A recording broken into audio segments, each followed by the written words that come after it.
Hi guys, it's Skilla from Nerd Stuff with Skilla, and today I want to talk about episode 2 of season 8 of The Walking Dead called The Damned.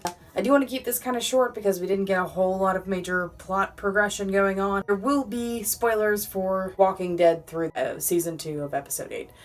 So if you aren't caught up, get that way, come on back, watch this video. The other thing I'd like to say is that I have been involved in a production of the Rocky Horror Picture Show.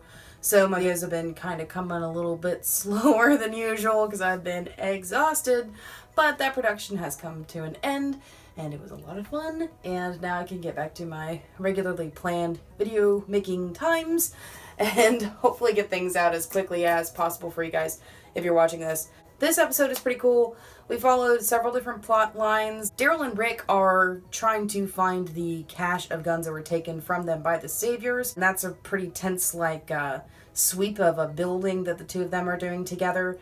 And it ends in an altercation where Rick ends up killing this dude only to find out that his baby daughter is in the next room.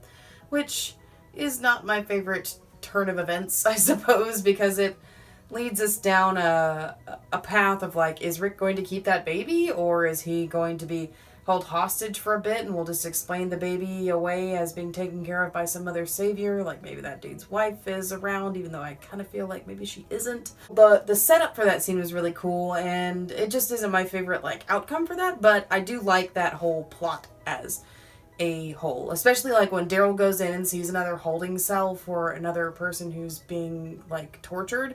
And you just see that expression over his face, and you're like, oh, Daryl, I'm sorry. Please don't cry again. I've seen you cry too much. We have Carol and Ezekiel and their group who are all trying to track down a dude, and eventually Shiva gets let loose and actually kills somebody, which is pretty gnarly. Ezekiel and Carol on screen, they have great chemistry. I love to watch the two of those actors play off of each other. I think it's always wonderful. Sad that we didn't get a little more Jerry in this episode, but we do see him bust open the head of a zombie who has some sort of problem with him, which maybe we'll find out later on. His head was cracked open like this nasty green goose. It was gross. It was gross. That whole plotline was cool. And then we have Morgan, Jesus, and Tara scene. They're sweeping that same base that we'd seen them try to take down before. And we see Morgan kind of get to a place we haven't seen Morgan in a while. We see Tara be a little more brutal than we've seen her, because she last season was a lot more jokey. Now that Denise has been killed and she's finally getting a chance to retaliate, she's become a little more militant than she has been in the past. So that whole plot I thought was really good. I enjoyed it. I like seeing anytime Morgan is in a scene, Morgan is always perfect.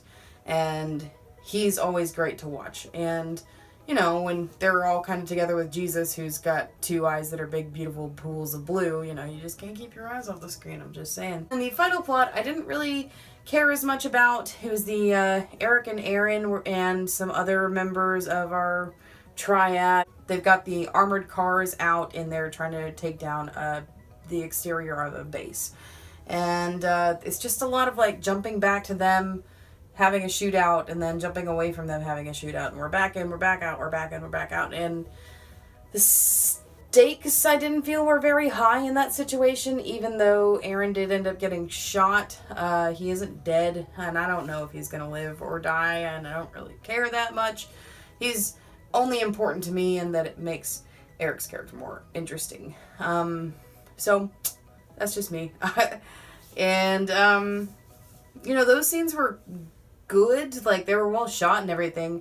There was so much dramatic turmoil and emotional turmoil going on in the other scenes that situation did not matter as much to me. So that's pretty much it. A lot of bits of character development happened here and there. Morgan saying I can't die was an interesting little bit, because he survived so much even when he really didn't want to survive, and he kind of turned into Terminator Morgan. That was pretty cool to see him going from somebody who doesn't fight at all, who only uses a stick and defensive, to holding two different silenced pistols at the same time and just mowing people down. Pretty cool little arc there. And is Jesus going to be the person who evens him out, kind of how Ezekiel is evening out Carol? Maybe Jesus will be the moral high ground for him as well. Because it seems like a lot of people in this world need somebody like that. And we've seen that being a recurring theme throughout all of The Walking Dead. There's always somebody who's just generally got a good head on their shoulder as far as morals are concerned. We didn't get any Negan this episode. We didn't get Eugene at all. We didn't get Rosita at all. We didn't get Michonne or Carl or a lot of different characters we didn't see in this episode at all.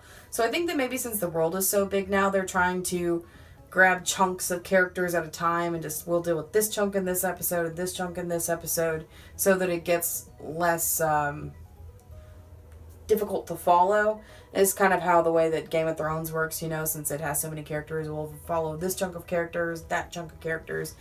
So I really like this episode. Not my favorite episode. There were some really cool parts. There were some kind of okay parts. And I could have been fine without all of the stuff going on during the shootout. I know it's kind of important, but we probably honestly could have shortened that down to like 10 minutes maybe only 5 minutes of gunfight. That's our big action statement through the entire episode, instead of going back to it and going back to it and going back to it.